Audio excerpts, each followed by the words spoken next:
Namo tassa bhagavato arahato samma sambuddhassa. Namo tassa bhagavato arahato samma sambuddhassa. Namo tassa bhagavato arahato samma sambuddhassa. Aparuta de sangamatassa tawaraye sodavanta bamunchantu satang.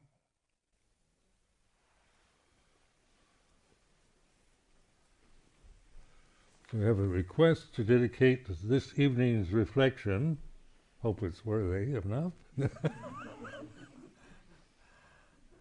Dhamma talk to Amit Jayaram, born on the 9th of September 1953 and died in 1998.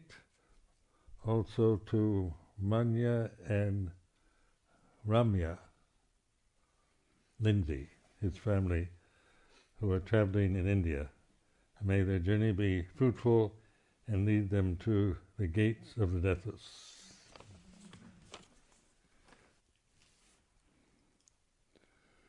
So this announcement, the gate to the deathless are open, and this, of course, is a marvelous proclamation. There's a way out of the trap of birth and death. And so this is, for me, this is was a wonderful thing to hear, because I did it myself. I felt trapped in my own kind of thinking habits and emotions, and just physically so bound to a very limited form. So there's a sense that what we might refer to as intuition. Now I use this word intuition for sati sampajanya, or one of the titles of one of my books is Intuitive Awareness, and this intuition is it's not highly regarded, I think, in the Western world, because we don't understand it. We value thinking, reason, logic, analysis, and using our thinking, developing the thinking mind, which is a critical function. So just notice that thinking itself is about comparing one thing with another. If you have one, you have its opposite. So you have good and then bad, right and wrong. And then this is better than that, or this is bigger, smaller, more beautiful, or whatever. Then this is how we think, and this thinking pattern binds us to this critical function, because it's a critical function. As you're saying, you're making value judgments, right and wrong, good and bad, heaven and hell, superior, inferior. And then the realm that we live in, that we're experiencing, is a sense realm, which has all, it's conditioned. So it is about, this is bigger than that, and this is refined, this is coarse. Because that's the conditions are like that. They vary, they can be very refined, very subtle, or very coarse, very obvious, and all grades, qualities, permutations, variations in between the two extremes. So you have black and white and shades of gray, you have color, and you have form, shape, microcosmic and macrocosmic. And so just pointing out that this is the thinking mind, this is language, and then we use this word dualistic, because if you have one extreme, you have its opposite. And that's the limitation of the thinking mind. And so it's important to not be caught in positions on the thinking of the thinking mind is what we call intuitive awareness. And that's consciousness that is aware of the thinking mind but not bound to it. And this is where we can have that perspective. So we have there's a question here about the conditioned and unconditioned. Is this a dualism? Well, in terms of words, it is. They're two opposites. But actually, it's and that's because of the word itself. Words are, always have their opposite. If you have heaven, then you have hell. Day and night, black and white, male and female. You have, so you have, these are the words, these are the perceptions we have, and then we attach to these perceptions, and this is our reality. We live in this illusory realm of dualistic thinking that is, which denies or we don't notice our intuitive sense. Some people do. Some people are highly intuitive, but it doesn't tend to be something that is raised up or understood. It's more kind of untrustworthy. You want things to be reasonable and logical, solid, kind of, that you can prove in empirical, through empirical science. This is it, and this is it's real because we can all see the same thing. But intuition then is our ability to transcend this, not to destroy the thinking mind, but no longer bound and limited by it. And that's what we call sati sampajanya, sati panya. But this is where wisdom lies. It's not just my feeling, my intuitive feeling about this and that, in the sense of so it's highly personal, and I interpret it in very personal perceptions. But in this particular tradition, Theravada Buddhism, we're developing a vocabulary, like a common language to use when we're talking about intuitive insights. And so these are the Four Noble Truths, the Paticca Samuppada, dependent origination, all these Pali teachings they're not for analysis or reason or logic, but they're tools to use to transcend just the thinking habits you have and the conditioned identities. So this is where the first three fetters can be seen as mental objects.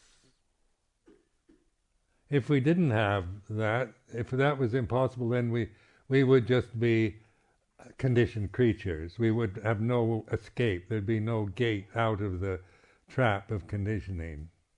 We're just victims. If we get a good set of conditions, we're lucky. What about those that get not very good conditions? They're just trapped in their unfortunate conditioning. Or is this in this sense, it's not about the conditioning you have, but your ability to see it, to observe it, to learn from it, which is intuitive, a sense beyond the sense.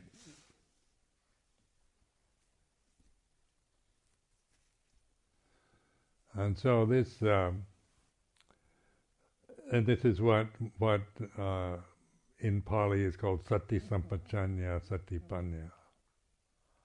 So the words conditioned and unconditioned, they do appear like a dualism, but it's merely a tool to point to the here and now, because the unconditioned is not opposed to the condition. It reflects the condition.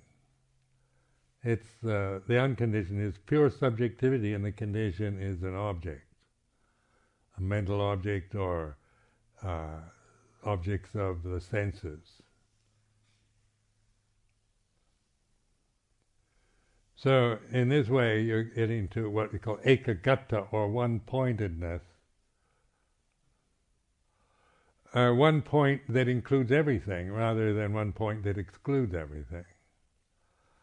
So in this, like Samma on the Eightfold Path, Samma Ditti, Samma Sangapo. Now you notice in this teaching of the Four Noble Truths, after they have the insights into the first three Noble Truths, then there's Samma Ditti, right understanding, which and then Samma Sangapo, right intention. So this Samma Ditti isn't some opinion that's right. It's not even right. Is not even a proper word. Some people prefer perfect understanding, and so it's like this is not. And then there's imperfect understanding, Micca-ditti. But what you get through these insights in the Noble Truths is perfect understanding, or Samma Ditti, Samma Sangapo. So this means once there's a right understanding, or perfect understanding, then our intentions come from that. What we do, how we live, it affects how we think, how we relate to the world, the society, the families we live in, the communities. So notice this, it was perfect understanding, Samma Ditti, Samma Sangapo, then the following is Samma Vaja, Samma Gamanto, Samma Chivo. So those are right speech, right action, right livelihood. So from this insight, these insights into the Noble Truths, then there's seen in this perfect way, knowing the condition as anicca, dukkha, anatta, recognizing the unconditioned, you can't objectify it. It's not a mental object, but you can recognize. You can realize it. It's this pure awareness that isn't conditioned in the present moment. And then the conditions arise and cease according to our karma. So the aging process of the body and the death of it, eventual death, and then what we see, hear, smell, taste, touch, and think, the vipaka karma that arises, through our lifetimes, where when conditions arise, we feel this way or that way. But so when there's Samma Ditti, then we're aware of vipaka karma as it arises, and as we're aware, then we also have right understanding. So we don't grasp it or reject it. So we don't make new karma with the vipaka karma of the present. So this leads to peacefulness and calm, because we're not just reinforcing habits, habitual patterns, and caught in the kind of seeming trap of that we seem to be in if we don't have this perspective. They're talking to the monks at tea time, and talking about that you find is that you develop this awareness. You find things that used to really upset you don't upset you so much anymore. This whole thing kind of fades out, because you're not creating karma around the vipaka karma that you're having in the present moment.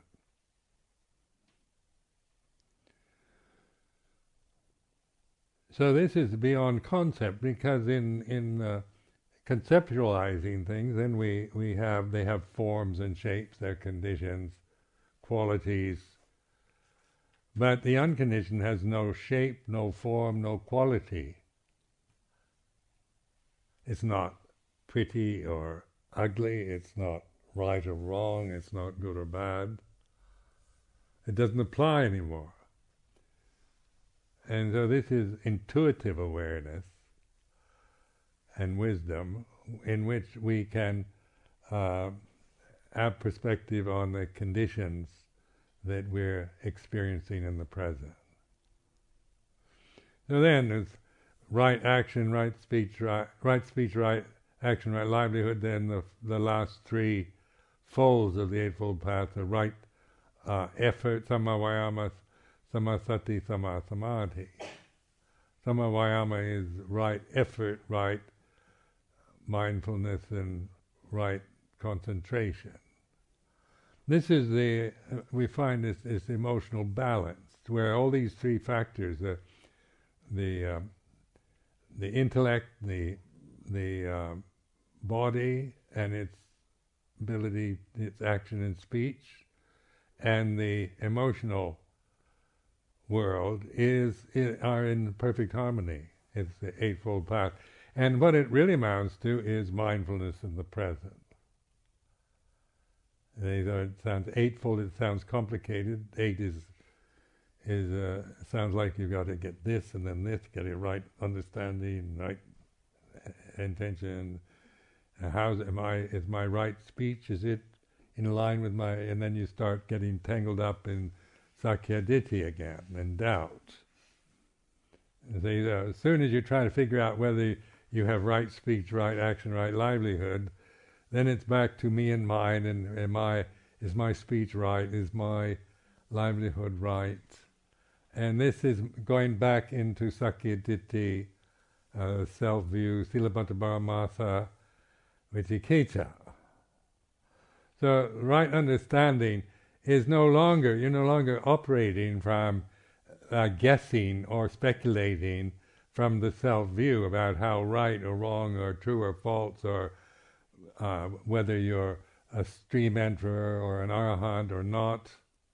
All that falls away because that no longer applies to the present moment. With intuition is a wisdom, the discerning ability that isn't personal, is not conceptual, is not judgmental. It's intelligence. It's intelligent, knowing, discerning. And this is what the Buddha, the essence of the Buddha, what Buddha really means. This intuitive awareness, knowing reality, knowing the Dhamma. And then the supatipanno, right practicing in the right way.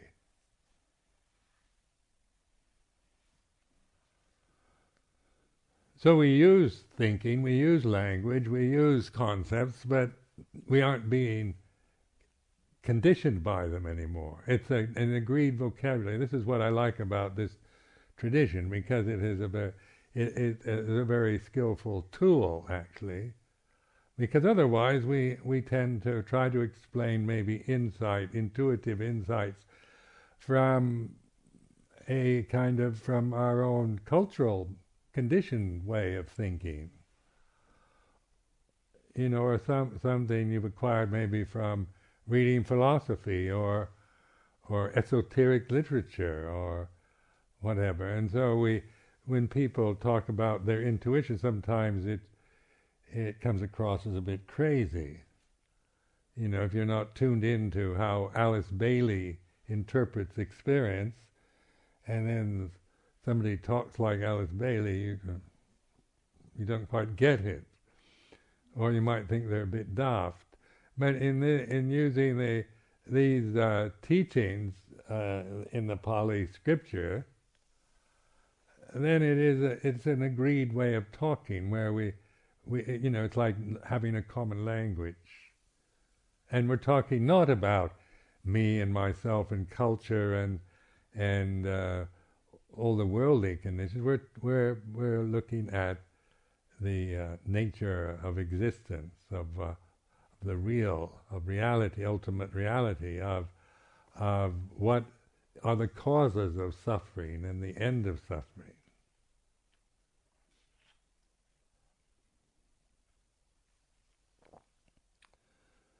So this is how, the language I use. I've developed this through practicing in this tradition and with using these terms. And so it's like, trying to encourage people to if they're interested, to develop an interest, an ability to use this language, because it isn't about me and you and European culture or Asian culture or anything like that. It's a way of using language to encourage ourselves to awaken, to see things as they are, rather than from the way we think or feel about them.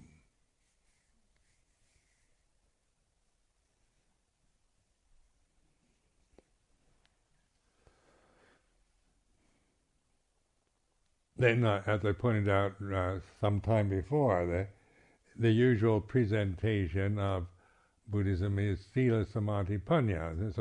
So in the teaching people who are not practicing meditation, who aren't interested in meditation, in cultivating, but just to be a good citizen, a good person, good member of society, one who is kind and generous and trustworthy, is Sila, Samadhi, Panya, or Dana, Sila, Bhavana. So these are the lists. Sila, Samadhi, Panya usually encourage people for taking Sila, being responsible for how we live in the society. So like the 5 precepts is the standard usually for that. To refrain from intentionally killing other people or stealing, not using sexuality for just selfish ends, for just personal pleasure, or for exploiting, taking advantage of others. So it's to take responsibility for how we relate to that human experience. So we're not misusing it or using it to harm or take advantage of anyone or harming ourselves. And in the Samavaja, right speech, not to lie or deceive intentionally, and then refrain from alcoholic drinks and addictive drugs. Now this means that this is for a lay person living, wanting to have be a good citizen, a good husband, wife, son, daughter, good employee, good employer, live a happy life, as happy as you can, and be trusted and respected in the community is by taking responsibility for how you live in the society. But it still can be, Sakya Ditti is there, Silabhata Paramasa Viciketa. To get outside that takes bhavana, or meditation.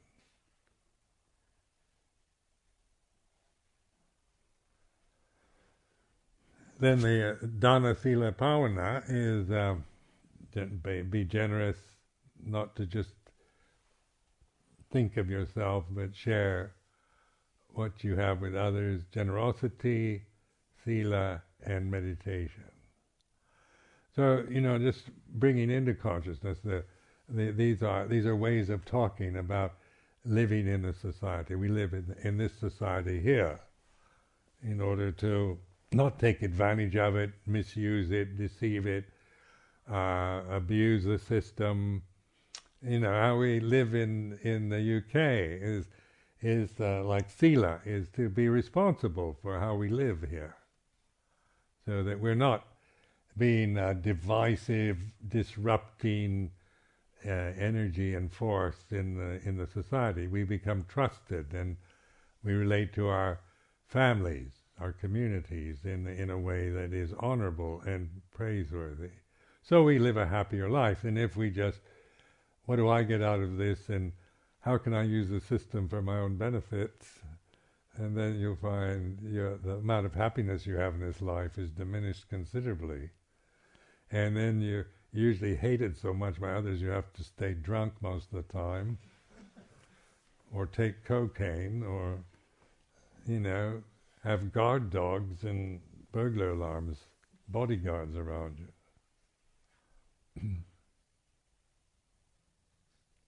Then bhavana. Bhavana is the Pali word for like cultivating the path.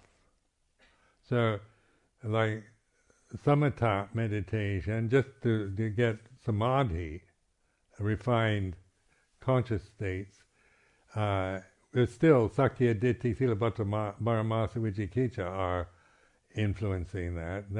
That's not really bhavana. But bhavana starts when you have samaditi, sama sangapo, sama vaja, and so forth, the Fourth Noble Truth. This is like cultivating or developing.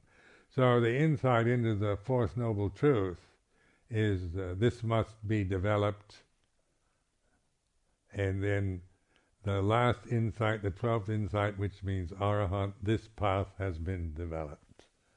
So this holds the Four Noble Truths, 3 aspects to each truth, 12 insights. And this is a way of, people want to know what an arahant is or whatever. Well, this is not about anyone becoming an arahant. It's not, your personality will never become an arahant. Your personality is the way it is. And it probably won't change that much. I think I'm a nicer person than I was before I meditated on a personal level. But this, just being a nice person doesn't mean that I'm an arahant or anything like that. You see, so these are not personal qualities. We're outside that Sakya Ditti Silabbata Paramasa Vicikicca. So then we're operating from intuitive awareness, from cultivating intuitive awareness, mindfulness, sati sampajanya, through the remainder of our lives, in the way we live our lives till the death of the body. So it's based on right understanding, right intention, right speech, right action, right livelihood, right effort, right mindfulness, right concentration. Now all that means mindfulness here and now. The gate to the deathless is open.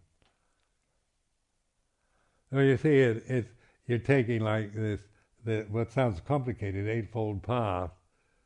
It's just, so it's not just this and then this and then this and then this, but it's a reflective pointing at the here and now, to where it's not 8 steps, it's not a path with steps, it's what they call eightfold. So, they come together, it's not just this and then this and then this, but this is presented as eightfolds in order to reflect on it, to use our thinking ability not for grasping, but for understanding, looking, observing, witnessing, discerning. Now this is noticed in teaching meditation, or me leading retreats and so forth. I've done it for so many years now, and there's so many different ways of presenting it. So there's various meditation techniques, and different teachers talk differently or say things, and there's then there's the Tibetan forms and the different Zen and Mahayana and whatnot. So as Buddhism has evolved, the conditioned realm tends to get increasingly complicated. So, because that's the nature of the conditioned world. And Buddhism, in the terms of conventions, can be very complicated. In fact, like you meet people who've studied Abhidhamma who have complicated their mind so much they believe that you can't really become a Sotapanna. It's too difficult. Because when you think about it, it becomes so complicated. And then you think, I don't know if I ever achieve that, and then you've got to have this factor and this Cetasika with this, and you're still operating from Sakyaditi, and maybe an American mindset or an English mindset. So you don't even have a Buddhist mindset for it, and then it makes you feel it's too difficult, too complicated. I can't do it. But no, what I'm trying to do in this retreat is simplify it. Here and now, could you get more simple than that? Because that's to just pay attention. I'm not saying you have to do this and do that and then go on this, take this step and then the next, and then you have to develop this and cultivate that and tell you what to do each step of the way, and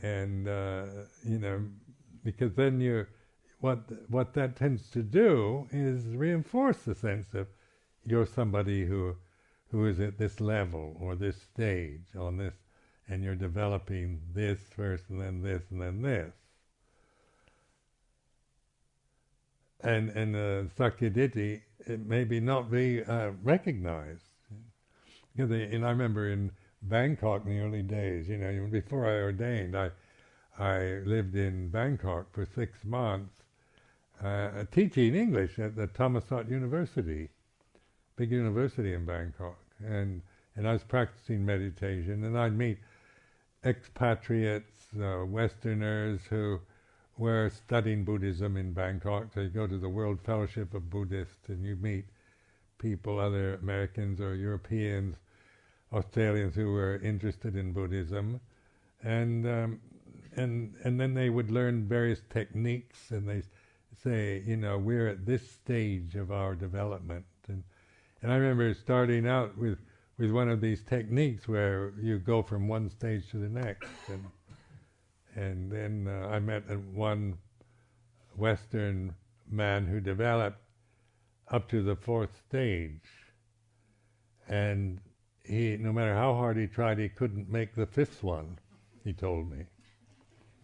And he really tried hard, desperately to get into the 5th stage. Well, what does that sound like, Is that, the 5th stage is better than the 4th stage, isn't it? And I want to feel I'm attaining and advancing. And then I met an English monk before I ordained at Wat Mahatat, who'd been practicing there, and he'd been given a stream entry certificate by Wat Mahatat, and he had thought this was hilarious, and here I was, full of faith and interest and eager to learn meditation, going to Wat Mahatat, and then this English bhikkhu was laughing at the whole system, making fun of it. He says, "Look, I'm a Sotapanna." And so he's a bit odd. He wore really thick glasses, like Coke bottle lenses, and so his eyes were always magnified. And then one day I began to. At first I thought he was crazy, but rather than Sotapanna, I thought he was mad. And then as I got to know him, I began to rather like him, and then he ran away. Well, this is how it's presented. Also, in Thailand, it's a different expectation. And sometimes the way Westerners pick up the same subject can be seen in a very different way. So in like in Ajahn Mahabua or monks like that, they talk in a very, kill your kilesas. They say, kill the kilate. And now this way of expression, to me, this is culturally what if I don't like something, I destroy it. So it's a warrior's kind of, kill off kill the pests, get rid of the defilements, purify by destroying the sinners, burn the witches, fight off the axis of evil, destroy the Taliban and the Al-Qaeda, and on like this. I mean, I culturally, I have that conditioning, so I found the idea of killing kilesas just reinforced this very aggressive side of myself, very repressive, kind of determined denial and resistance and suppression. That was how I lived my life. So killing implies destruction and aversion, violent act. And so I thought, no, I can't do that. That's not helpful to me to think I have to get in there and fight all the time. So, then just having a sense for how to hold these things was much more, say, the metta bhavana style.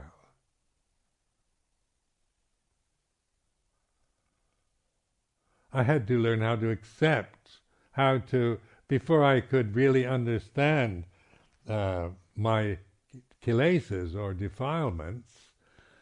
If I just tried to kill them off, then that was what I'd been doing all my life, suppressing. In other words, like attacking something out of aversion, trying to destroy it. What is it? It's heavy karma, suppression, active resistance, denial. And it doesn't, it never worked for me, because the more I try to suppress everything, then you get more and more tense, more miserable than you were before. So monasticism on that level, just by trying to suppress or kill or deny, tended to make me very tense and unhappy, miserable, because I was always in this attack mode and trying to control everything. And then through this reflection on suffering, on dukkha and its causes, I began to see that suffering was the way I, this effort, this habit tendency to suppress, to destroy, to kill the defilements, or to get rid of things I don't like. So I started saying, embrace your anger, that kind of because to embrace something means you have to take it in your arms like this. And where before kill it was like, there it is, give it a good whack, make sure that it's dead. And embracing, then this wide open thing, you have to take something, even find aversion to it. Embracing doesn't mean you like or love it, but it is like this. Then you can see it. You're willing to look at fear, maybe. Fear has a strong, this is a fear realm that we're living in. All the animal worlds feeding off each other. This is a dangerous place, whether you realize it or not. I mean, survival of the fittest. And when you look at nature, it's all pretty, it's all about violence, killing, survival. And then human beings, where we've got that karma, we tend to be that way too, if we don't, agree on behavior. And now we're in a state, humanity is that we're, with all our idealism and altruism, we're destroying the environment more than any lion or cobra ever did. I mean, we're the most destructive pest on this planet. If we want to save the environment, we should maybe kill off all the humans.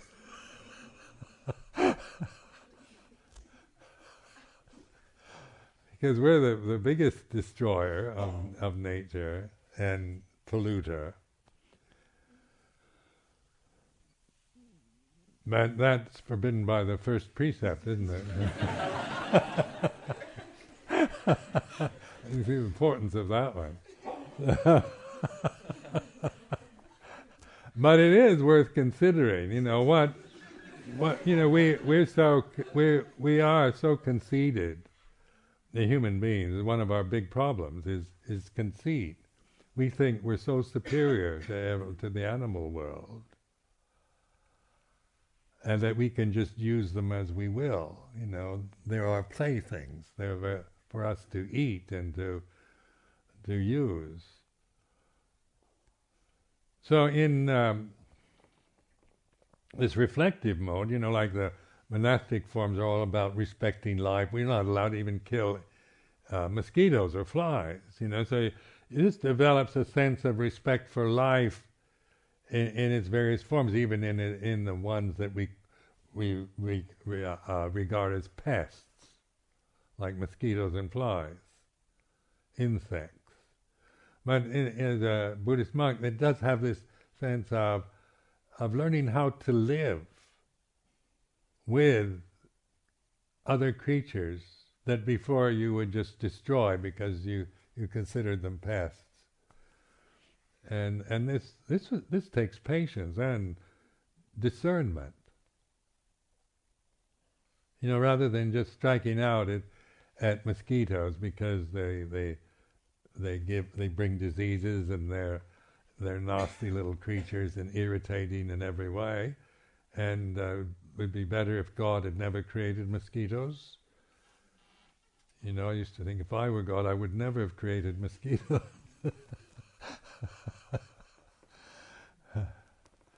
I don't like them. I still don't like mosquitoes, but you know, there's a sense of willing to coexist with them.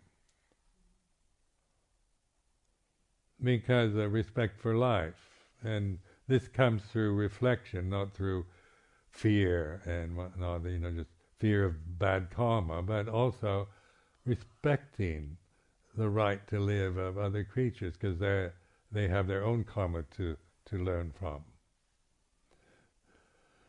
So this changes from just seeing this life and me as the center of it and controlling everything around to kind of respecting life and learning to integrate and not intentionally destroy, misuse, take advantage of nature, of the environment, of the society, of other people. Well, this leads to a peacefulness, because you're not, you know, just by this way of reflecting, you're not cultivating, you're not reinforcing tendencies to kill and destroy and get rid of, and in order to respect life and coexist with it, it takes a lot of patience. To be patient, and because usually we want to get rid of pests through impatience, get them out of here, spray them with insecticide. And then we get quick results, get them, sweep their little bodies out on the street, forget about it. We can live in our homes without these pests. Where in Thai Forest Monastery, I remember one time, they have like in Thailand is like an incubator for life. Everything grows and reproduces itself. In a way that is just beyond control. So in the forest, like at Wat Nana Chat, I remember I had this kuti, and it was made out of bamboo. In those days, I had contempt for nice kutis, like the one I have now. I wouldn't be seen in such a kuti then, and so is another kind of conceit. And then, and then so I had them build me a bamboo kuti with a thatched roof. And so one day, after a busy day, and I went back after the evening puja, it was dark, and I go inside the kuti and it's completely taken over by termites. They're everywhere. Termites on the ceiling, the walls, the floors, in everything. Termites are like, they have soft bodies too. So when you try to sweep them out, you kill them because they're very, they're very soft and easy to kill. Juicy, succulent little creatures. So I tried sweeping at first, but it was just, it just was, and I felt this anger arise, how dare they? And then I thought, they're just going to eat the whole kuti,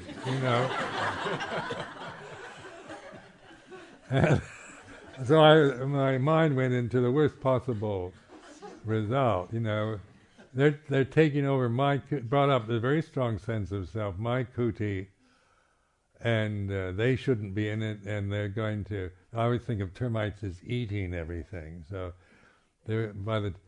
anyway, there's nothing I could do, so I left and went to sleep in the sala that night. So the next morning I go back thinking that there'll be nothing left, and there's my kuti, and all the termites were gone. Where did they go? And then I found out that's how termites, they migrate. And so they were going somewhere, and they were just passing by, saying, hello, Sumedho, and then I get all upset and angry and think the worst possible thoughts about them. Wow. That's how you learn. So these are just amusing incidents of one's own life, living in a tropical forest, where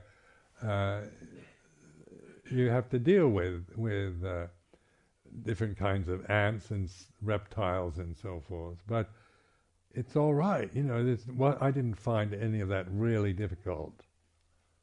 I developed patience, and that I value. That it was, learning to not just react in a violent or, in a way that is, going to destroy things, but to respond to situations through patience and discernment, compassion, rather than just get rid of it. If I don't like it, I'll just destroy it.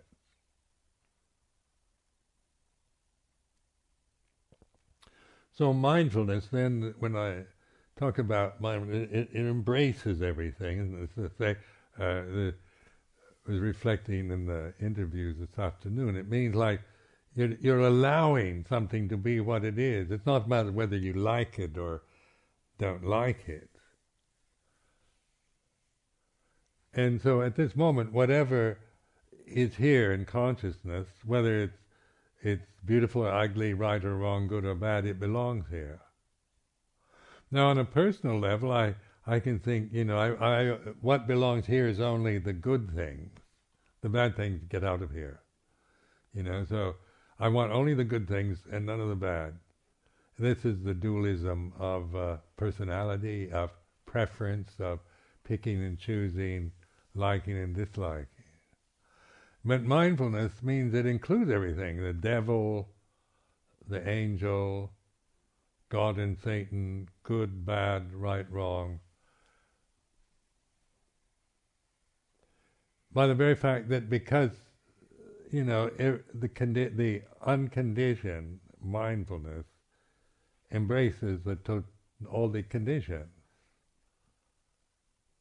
It's not dualistic, it's not opposed or judging, but it's a oneness where they're complementary. Without the unconditioned, then there could be no conditions. But this is where you have to the more you try to think about it, the more complicated it gets, but it's very simple. And then for oneness, or wholeness, completeness, is this mindfulness.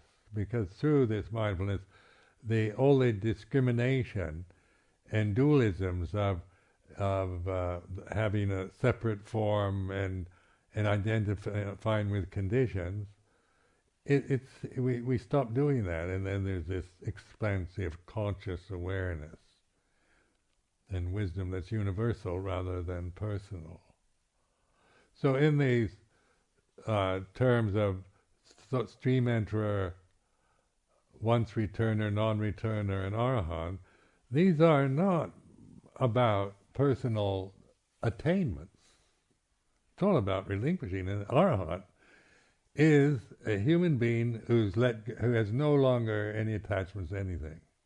He's not attained arahantship. If he has, he thinks I'm an arahant, then he's not one. It's just letting go, and where even the subtle clinging is relinquished.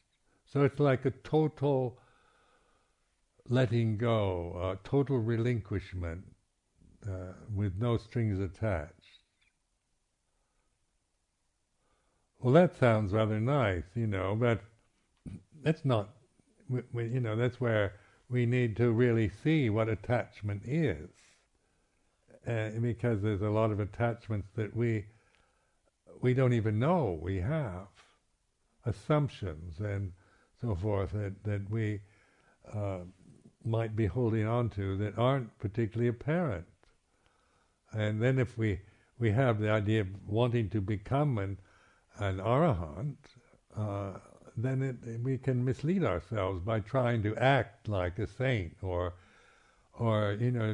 play games with ourselves rather than being humble and letting go and recognizing the result of non-attachment, of letting go, of desirelessness.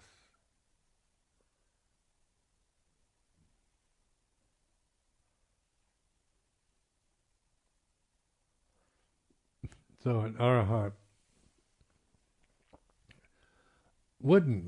doesn't wear a Superman costume.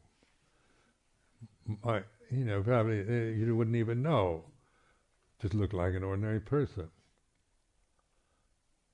And then so don't go around thinking that because someone is so ordinary that they couldn't, they couldn't be an arahant, because an arahant has to have, flames shooting out and wearing a big S for Superman and those T-shirt.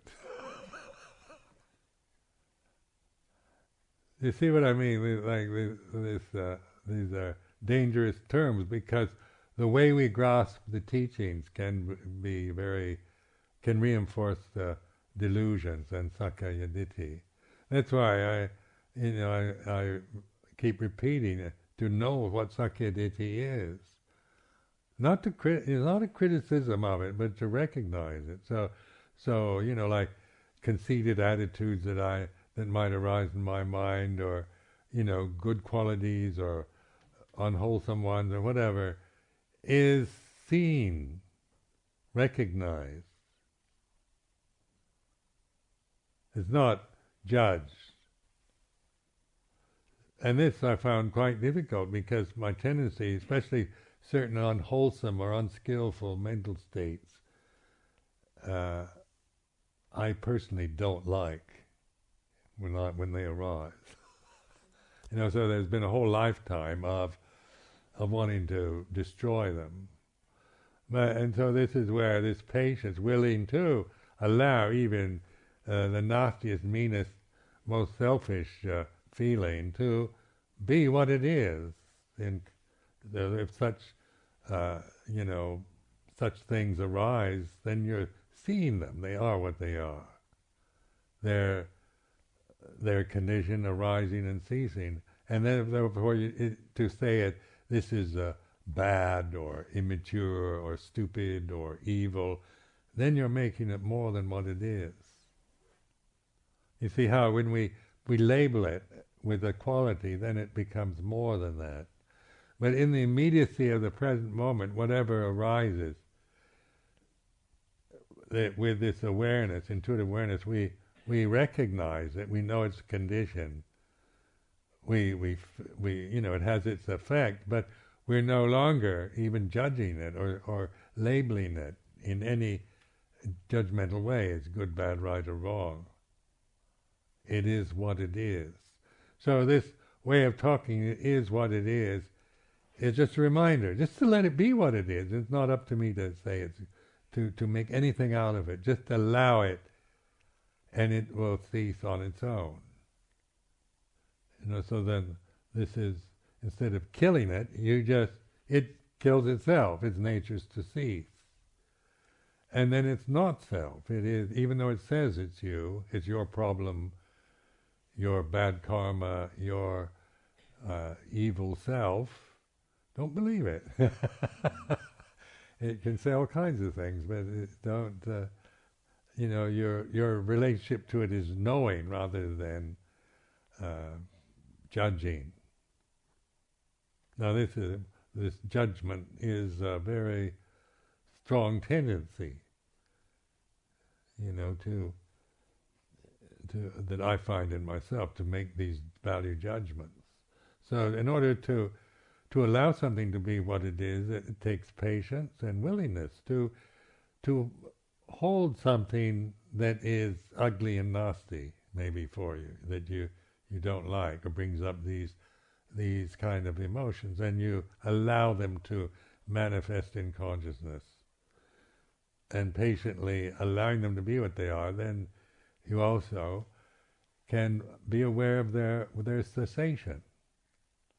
And then that cessation, third noble truth, what arises ceases, is an insight. It's no longer me destroying anything, it's allowing conditions to be what they are. Now this also is good psychotherapy, because now here in England the psychotherapists talk a lot about mindfulness, because this is a way of letting go, of resolving conflicts and personal difficulties and neurotic habits and whatnot.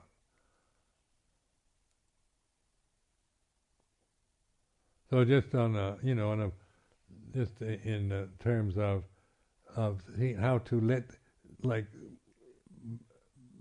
negative thoughts, anger, hatred, resentment, all that, when they come into consciousness, it's like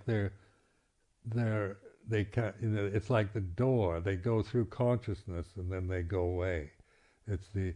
You're liberating these wretched conditions. So I used to see myself as, like a guard to a prison cell, and all these wretched creatures here, and so I'm frightened of them. I live in this tense world of guarding the gate, because when these prisoners start knocking on the gates, then it scares me. Scares the hell out of me, They're dangerous creatures, so I don't, I've got to keep the gates locked, and I keep pushing them back in, and they get more insistent, more angry, more nasty, more unpleasant. And then one day I just open the gate, and all these nasty things come rushing out the gate, and they go away.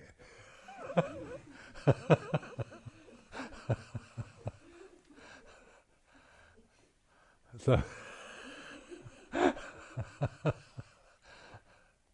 like the gate then, in this sense, is like consciousness. They make noises, they sound horrible, and they frighten you, so you just keep resisting and suppressing. But then in psychotherapy, the attitude is let them arise and let them go. You see, so this actually you find is a kind of catharsis practice. Letting go means that just because it's like an enema, isn't it? And what comes out is pretty awful, but you feel better afterward.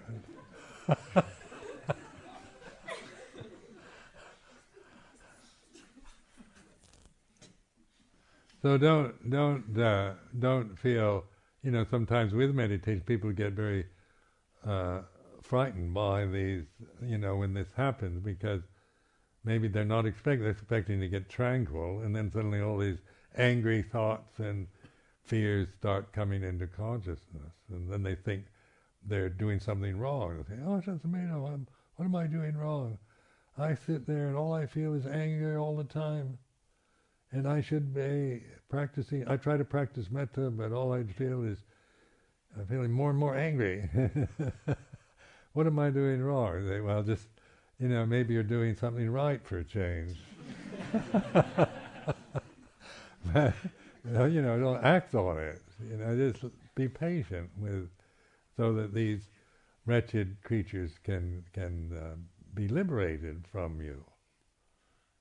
Don't spend your life trying to imprison all the bad things inside yourself, because it destroys your life, makes you miserable.